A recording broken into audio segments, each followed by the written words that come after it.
Okay, we've got an accounting video rather than a Xero video today, and I'm going to explain all about dividends.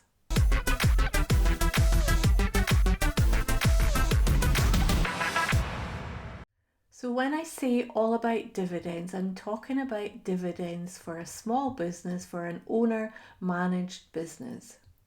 And here's what I'm going to cover in the video. I'm going to start off by explaining what a dividend is.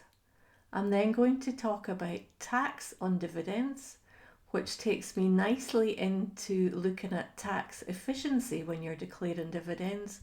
I'm going to cover in detail the considerations when you're declaring a dividend, and then I'm going to briefly talk about the accounting treatment of dividends, but if you use Xero, I've got that covered in another video which you'll be able to check out here. Okay, let's start by talking about what is a dividend. So a dividend is a payment from company profits to the shareholders. What's important is it's profits after tax, and the dividend is paid in proportion to the shares that are held. So let's look at an example of a dividend to make that a bit clearer. So we have a business and the profit after tax is £10,000. Now we've made a decision that we're going to declare a dividend of £5,000, and we have 100 shares in this company. So let's look at, we have two shareholders, and we've got shareholder number 1 who owns 70 shares in the business, so 70% of the business. So the dividend that's going to be paid to shareholder number 1 is £3,500. And then our second shareholder, shareholder number 2, owns 30% of the business, so 30 shares. So shareholder number 2's dividend will be £1,500. And the dividend payment must be that split between the shareholders. Okay, so how are dividends taxed on the individual? So before we talk about this, you must always refer to HMRC. That's where you get your guidelines on what taxes are in the UK. Things might change, things might be different to what I'm saying today. And always seek professional advice. Get tax advice if you need it. So let's look at where we are currently in the tax year 2022-23. Now here is the good news. Every individual gets a dividend allowance of £2,000. So what that means is there's no tax due on the first £2,000 in dividends that you earn in the tax year. Now we're talking about a small business owner here, but remember, you might have dividends from various sources, so you must consider all the dividends that you have in the year, not necessarily just the dividend from your company. So then in the tax year, what happens to the remainder of your dividends? So we know that the first £2,000 is tax-free, there's no tax on it. Then what we need to do is we need to look at what tax band you're in. If you are a basic rate taxpayer, your dividend, you'll be taxed on your dividend at 8.75%. And then look at the jump when you move from a basic rate taxpayer to a higher rate taxpayer. The tax on that dividend jumps from 8.75% to 33.75%. So that's a big jump.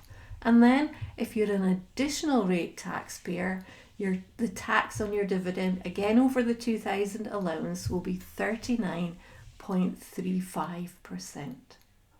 So can our dividends be tax efficient? We might be talking about tax avoidance here. We're certainly not talking about tax evasion. So the first thing to think about is, have you used your dividend allowance? Don't let a tax year go by without paying attention, because you have this 2,000 allowance every tax year, at least you have it currently. Then the second thing worth considering is, are you able to stay within, for example, standard rate tax. So we saw the jump in the tax rate when you move from standard rate to higher rate. So maybe you can cut back on a dividend so that you don't go from standard rate to higher rate. Certainly worth considering. And also think about which tax year is your dividend being paid in. So the tax year in the UK goes from the 6th of April to the 5th of April.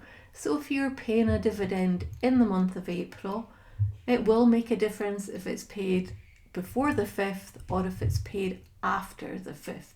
So that is also something to consider when you're looking at your dividends. Is it more beneficial to have it in one tax year rather than another? So what are the considerations before you pay a dividend?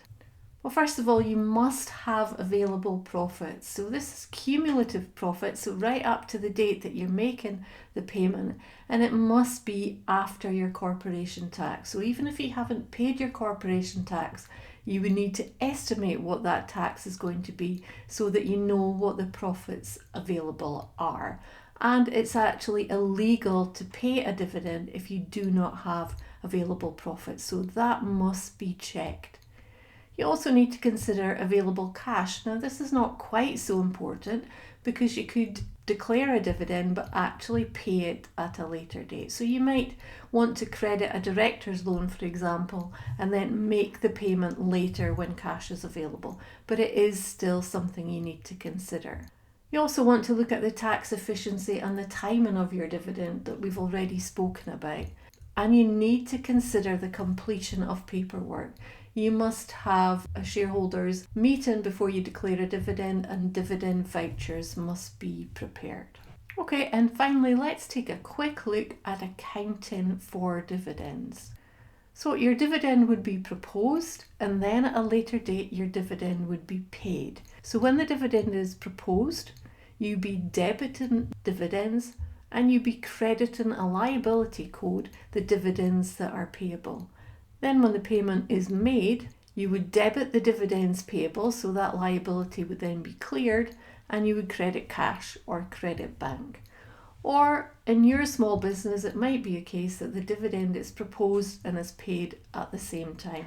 So in that case, you'd be debiting dividends and you'd be crediting cash. So that's how you do accounting for dividends, but if you're using Xero, I have another video that shows you exactly how to enter the dividend payments in Xero. I hope that you find the video useful. If you haven't done so already, remember to like and subscribe. I'll be back soon with another video, but until then, happy Xeroing!